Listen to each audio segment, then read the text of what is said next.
Commissioner Fielder, can you hear us? Yes, I can. Thank you. No.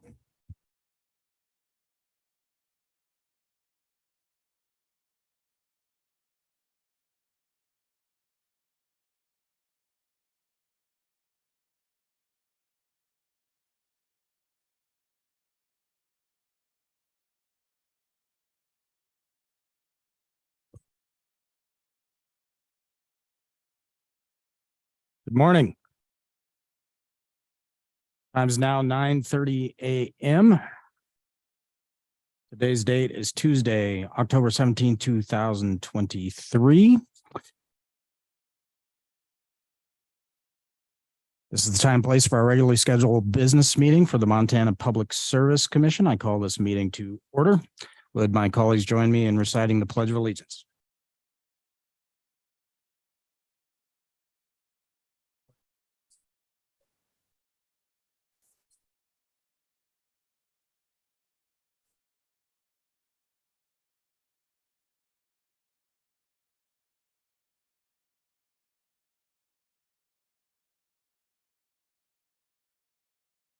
All right, thank you, colleagues. I would note for the record that Commissioner Pinocci, myself, Commissioner Bukacek, President in the Bollinger Room, Vice President Fielder is participating remotely. Commissioner O'Donnell is excused. Therefore, we do have quorum this morning. All right, this is the time and place for public comment. The Montana Public Service Commission welcomes public comment on any matter that is listed on today's agenda or on any matter that's within the jurisdiction of the Montana Public Service Commission. Are there any public commenters in the room? Any public commenters in the room? Seeing none, are there any public commenters online? I'm told there are not, so we have no public comment this morning.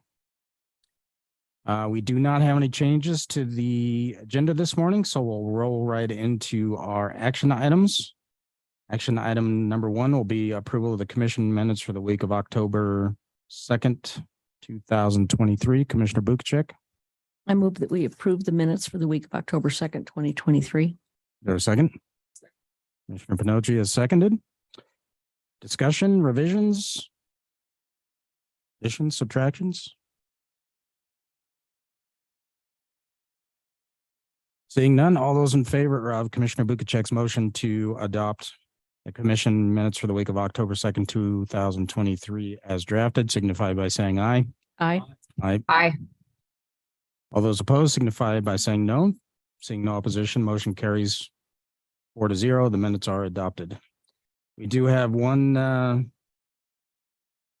addition to the action items this morning that is not listed on our agenda. This is a commission matter.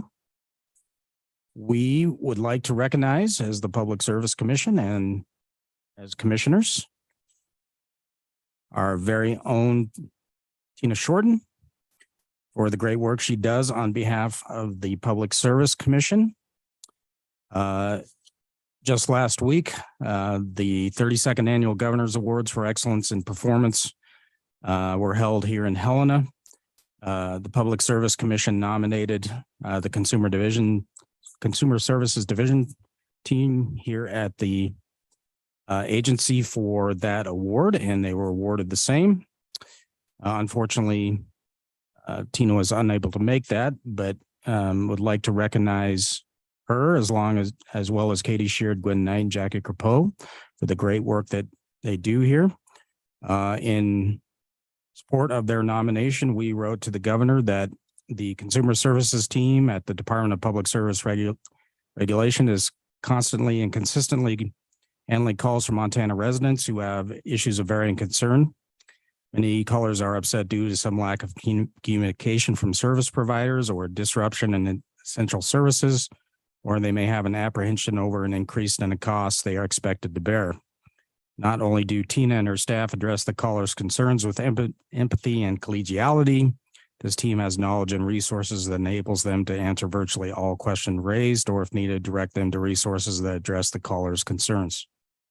Consumer Services team at the PSC is an exceptional and exemplary illustration of what government service should be. They are without doubt a tremendous asset to the PSC and most importantly to the reputation of the state of Montana. So we recognize them, and we recognize personally this morning Tina Shorten for her exemplary service to the citizens of the state of Montana.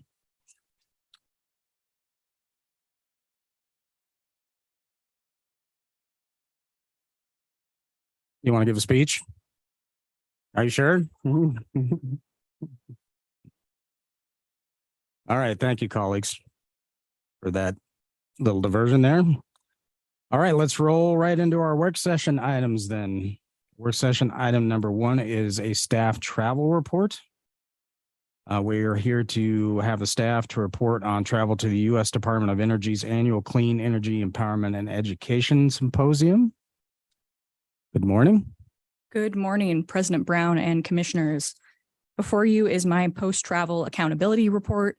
As President Brown mentioned, this travel was to attend the U.S. Department of Energy's C3E, which is Energy, Education, and Empowerment's annual Women in Clean Energy Symposium. This has been going on for over a decade, and the biggest benefit I got from this symposium was probably networking with a wide variety of industry professionals. There were engineers, scientists from the Pacific Northwest National Laboratory, speeches from regulators with the Electric Reliability Corporation of Texas, a huge variety talking about new developments in technology and specifically clean energy, although there was also speakers from the Stanford Natural Gas Initiative. And those resources, I think I will take on with me as if I ever am called on to ask to investigate any energy related issues or topics related to my particular work at the commission. I am on a qualified facility docket and as well may expect in the future to be commenting on integrated least cost resource plans, and attending this symposium allowed me to have a better vocabulary for dealing with these issues. The travel dates for this were September 27th and 28th was the actual conference. The total cost of travel was $1,250. There was no fee for the conference itself. It was invite only, and I was able to attend and get a lot of good information out of this symposium. And I also would want to mention that I believe it also speaks to the department's strategic plan, as far as the state being the department being the credible source of info regarding the industries we regulate. And also in the future, I expect that this information may help me comment on public policy solutions that we may be considering. Thank you, Ms. Webster. Any questions from the commission for Ms. Webster? Any questions? Just one comment, Mr. President. Yes, Vice President. I appreciate the thorough report and the paper trail that was provided to us with it. And I also appreciate Ms. Webster's notice of the correlation between this travel and our strategic plan goals. So thank you, Amanda, for that. All right. Thank you. Thank you, Ms. Webster. All right. Work session item number 2. This is docket 2023.03.026. This is Dish Wireless. We are here to consider Dish Wireless's application for designation as an ETC. Mr. Poco.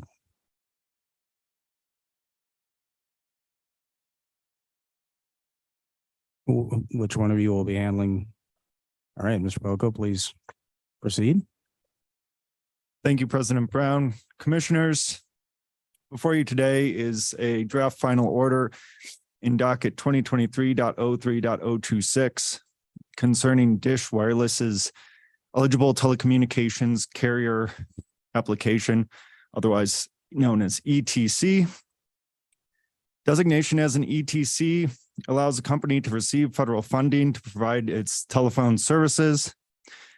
Here, Dish also seeks to be designated as an ETC for Lifeline purposes only. Lifeline is a program that provides discounted telephone services to low-income individuals who qualify for the program. To be designated as an ETC, Dish Wireless must meet certain federal laws, rules, and also commission rules. The draft final order walks through Dish's application and essentially states that Dish complies with the majority of those rules. However, I would like to turn your attention to paragraphs 34 through 36 of the draft final order before you today. That's where the majority of the conversation or the discussion occurs. That leads to the staff's recommendation. In order to be an ETC, a company must offer their own services through their own facilities or a combination of own facilities and resale of another company's facilities. Dish Wireless in its application and through data responses has confirmed that in Montana, they are not using their own facilities and they're simply reselling the services through other carriers' facilities. Furthermore, even if a company does not have their own facilities, a company may qualify for forbearance from the own facilities requirement if they submit a compliance filing with the FCC. Again, through data requests and the application, Dish Wireless has asserted that they don't need to do that and they have not completed the filing with the FCC. Because both of these facts, because they do not own have their own facilities and they have not received forbearance from the own facilities requirement from the FCC, staff does recommend that the commission deny Dish Wireless's application and to allow staff to make any necessary non-substantive changes to the draft final order. I'm open for questions at this point. Thank you, Mr. Poco. Mr. Sheard, anything to add or offer? I don't have a lot to add other than there are a couple other wireless carriers that have been granted ETC Lifeline only ETC designation. They have actually complied with the FCC requirements.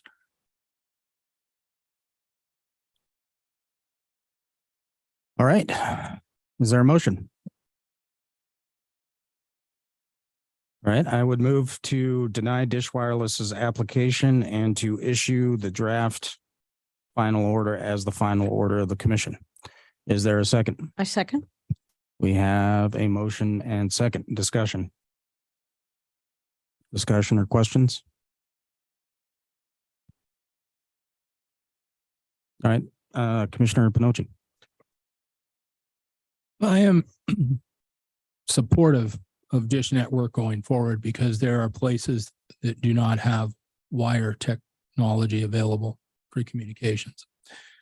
I support fiber because it's much faster than Dish, but Dish will supply to people who can't get wire communications at all. For instance, someone who's off the grid and they're up in the mountains and Dish is available for them to get communications. But same token, I sure want them to meet all of the specifications so that I'm looking forward to approve them later because I do think there's a great need for Dish for people that don't have any other choice. You can have a Dish work at the top of a mountain when you're off grid where you wouldn't have communications at all. So I think in Montana there's a great need for it. So I encourage them to get up to speed, get you guys all your answers that you want quickly, and then I'll be happy to support it.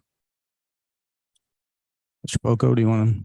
Yeah, I may note, President Brown, Commissioner Pinocci, this application is for Dish Wireless, a subsidiary of Dish Corporation, the traditional TV dish provider. They're using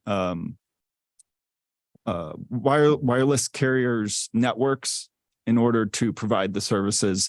Well, in their application, they propose to use the other service providers like Verizon and T-Mobile, or excuse me, AT&T and T-Mobile to provide their services. So just as a point of clarification, they'd be using wireline services to provide cellular service in this docket. Follow up.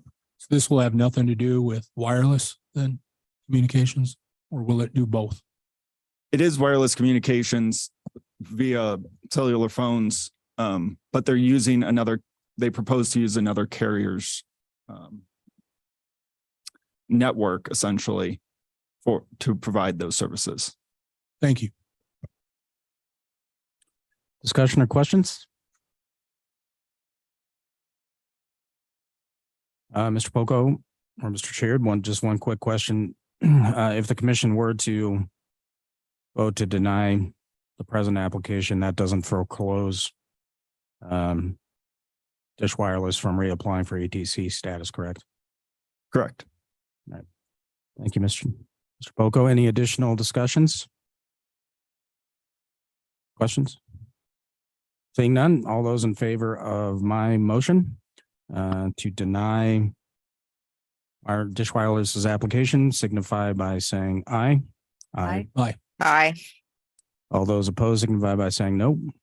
Seeing no opposition, motion carries 4-0. Thank you, Mr. Poco, Mr. Sheard.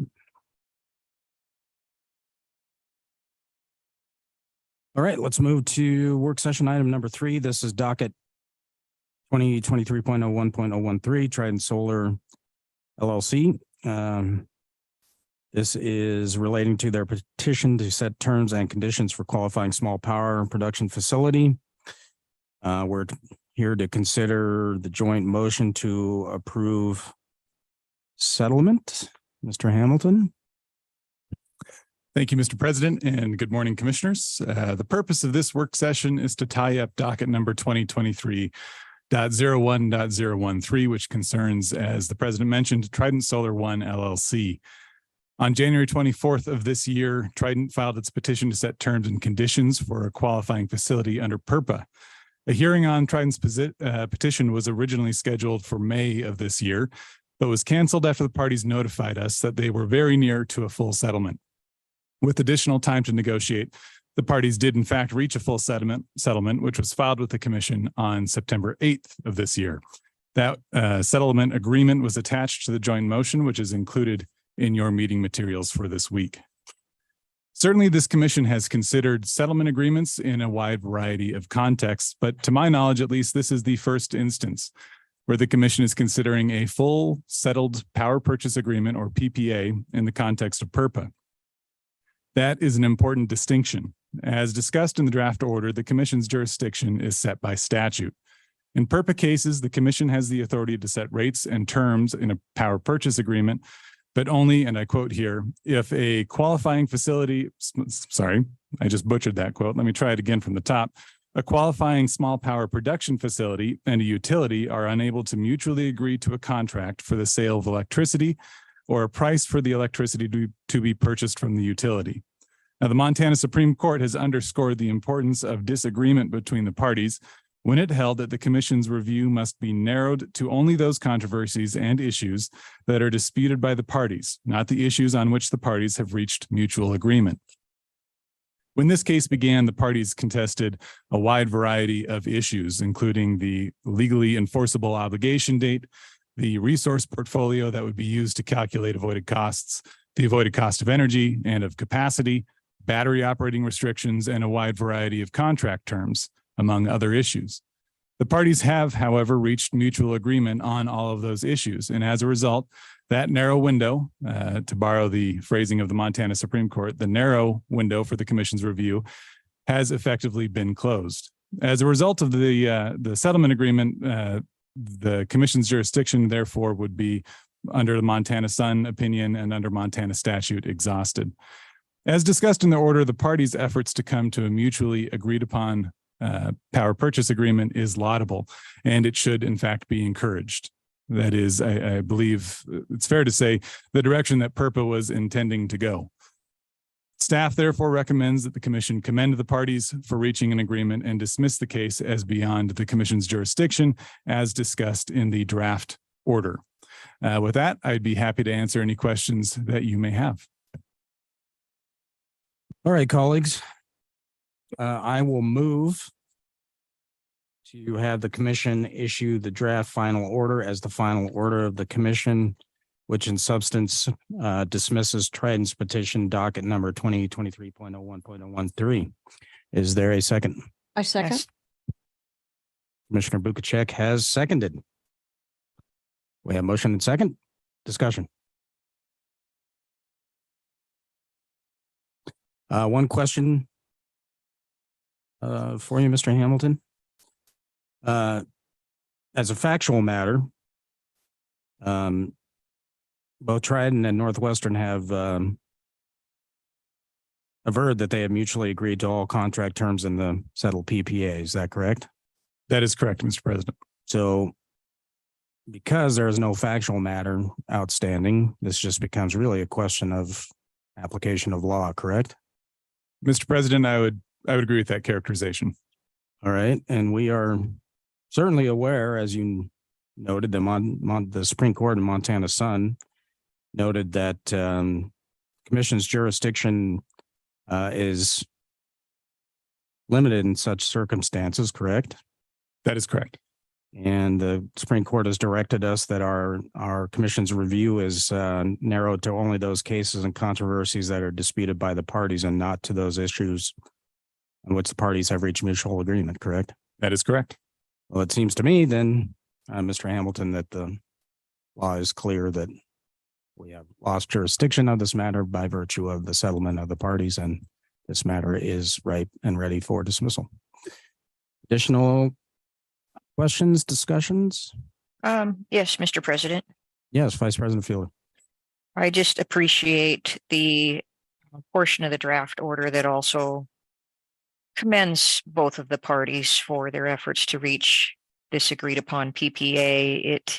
I think we've had this docket open for about a year, and there was quite a difference between the parties' stated interests when this docket opened. So I appreciate that they have been able to work through those and come up with an agreement that takes in account the interests of both parties in this matter satisfactorily. So thank you, Mr. President. Thank you for the staff that worked on this docket this past year. All right. Thank you, Vice President Fielder. Additional discussion or questions? I would just reiterate the point that Vice President Fielder made, that it's refreshing to the commission to have the parties come together and under purpose to reach a mutual agreement instead of having what could otherwise be a very adversarial process play itself out. Additional discussion or questions? Seeing none, all those in favor of my motion signify by saying aye. Aye. Aye. All those opposed signify by saying no. Seeing no opposition, motion carries. Votes 4-0. All right. Thank you, Mr. Hamilton. All right, let's move to work session item number 4. This is docket 2023.08.076 Northwestern Energy. This is a QF1 tariff update application matter. We're here to consider the joint motion for intervention filed by Greenfields Irrigation District and Hydrodynamics Inc. Mr. Hamilton. Thank you again, Mr. President. This work session addresses a draft order on intervention, which was included in your meeting materials for Northwestern's application to update the standard rates that apply to small qualifying facilities in docket 2023.08.076. Northwestern filed its application that began this proceeding in August 24th of this year. Greenfields Irrigation District and Hydrodynamics Inc. filed timely motions for intervention. The MCC, it's worth noting, also filed a notice of intervention, which is not at issue here. In their motions, Greenfields and Hydrodynamics said they intend to argue that Northwestern has failed to comply with commission rules by omitting from its application a standard power purchase agreement for QF1 developers. Northwestern then filed a timely objection to the scope of the intervention by Greenfields and Hydrodynamics. Northwestern asserted in its objection that the issue of a standard PPA is not ripe for commission consideration until the commission sets the standard tariff rates and terms. Northwestern argues that premature consideration of a standard PPA will unduly broaden the issues involved in this proceeding in violation of the Commission's rule on intervention, which can be found at 38.2.2407. The question for the Commission now is whether Greenfields and Hydrodynamics should be permitted to intervene in this proceeding and raise the issue of the standard PPA. At this stage, it would be inappropriate to resolve the merits of the issue that Hydrodynamics and Greenfields intend to raise. In other words, the commission should not try today to resolve whether the rules actually require the filing of a standard PPA or whether a standard PPA is appropriate under these circumstances. Staff recommends denying Northwestern's limitations. The issue that Greenfields and Hydrodynamics identified concerns Northwestern's compliance with commission rules, which would normally be fair game in proceedings like this. Greenfields and Hydrodynamics have also raised concerns about the efficiency and effectiveness of Northwestern's alternative proposal, which was to separate the two issues into two separate proceedings, addressing first the rates and contract term, i.e. the length of contracts under the standard rate tariff, the QF1 tariff, and then after that proceeding is concluded, pick up the standard form PPA in a separate docket. Greenfields and Hydrodynamics reason that the relationship between avoided cost pricing and contract terms is effectively a two-way street, such that simultaneous consideration of both the contract and of its rates is an integral aspect of this proceeding. Now, the integral part is not a question that the commission needs to decide today. It would be reasonable, however, for the commission to conclude at this point that consideration of a standard PPA and of the contract terms at the same time would not unduly broaden the proceeding. Staff therefore recommends that the commission grant intervention to Greenfields and Hydrodynamics without the limitations that Northwestern has requested. Yeah, before you a draft order on intervention that addresses that. Staff's recommendation is to adopt that draft order as the commission's final order on intervention and authorize staff to make any non-substantive changes. Thank you. Is there a motion, Commissioner Pinocci? Thank you, Mr. President. I make a motion to support staff recommendations. Is there a second? I will second the motion, Mr. President. Thank you, Vice President Fielder. We have motion and second. Discussion, questions?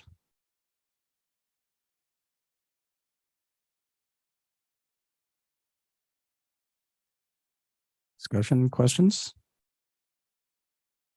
Seeing none, all those in favor of Commissioner Pinocci's motion to adopt staff recommendation, which is to issue the draft order as the commission's final order and authorize staff to make non-substantive edits, signify by saying aye. Aye. Aye. All those opposed signify by saying no. Seeing no opposition, motion carries unanimously 4-0. Mr. Hamilton, thank you. Action item number 5. This is docket 2023.06.055. This is Montana Dakota Utilities. We're here to consider fuel and purchase power cost tracking adjustment, otherwise known as rate 58. We're here to consider approving MDU's request for a fuel and purchase power cost tracking adjustment pursuant to the terms of rate 58. Ms. Webster. Good morning, President Brown and commissioners. Before you is a draft final order on Montana Dakota Utilities Company's application for a fuel and purchase power cost tracking adjustment. This application was filed in June of this year, and the commission issued an interim order to be effective July 1st, 2023, which addresses the same adjustments that are requested herein on a final order basis. The Montana Consumer Council intervened in this proceeding in July.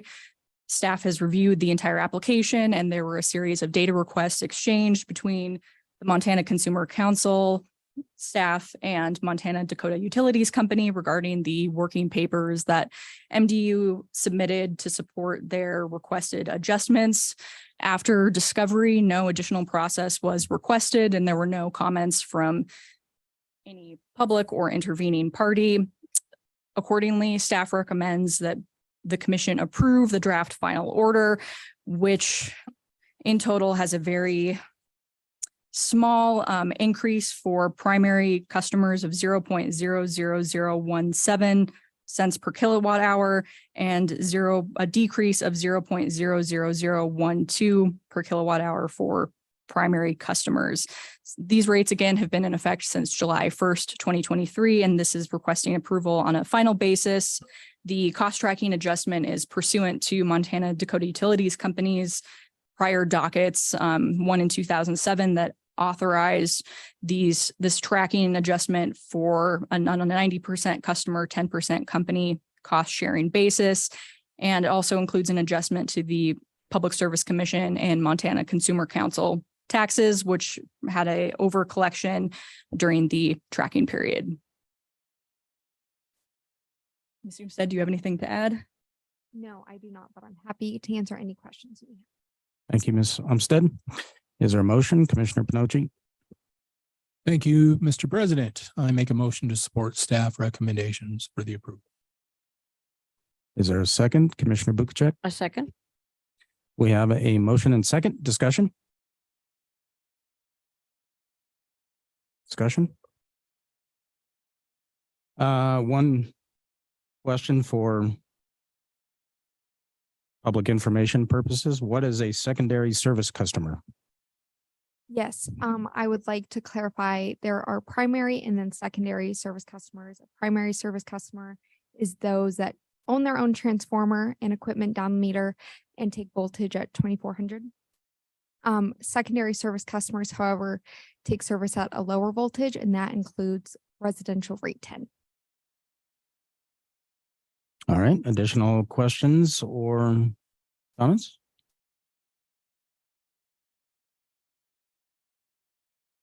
All right, seeing none, all those in favor of Commissioner Pinochi's motion to adopt staff recommendation, which is to approve Montana Dakota Utilities request for fuel and purchase power tracking adjustment to become effective November 1st, 2023, and for the commission to issue the proposed default order as the final order of the commission and to make appropriate clerical edits, signify by saying aye.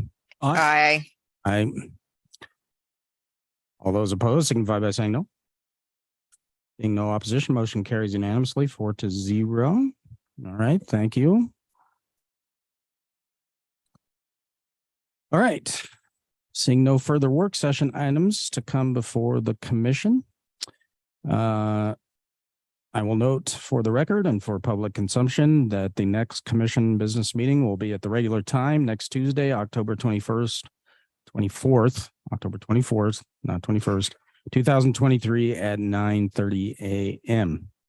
Seeing no further business to come before the commission, I will adjourn. The time is now 10:02 a.m. I will adjourn today's business meeting.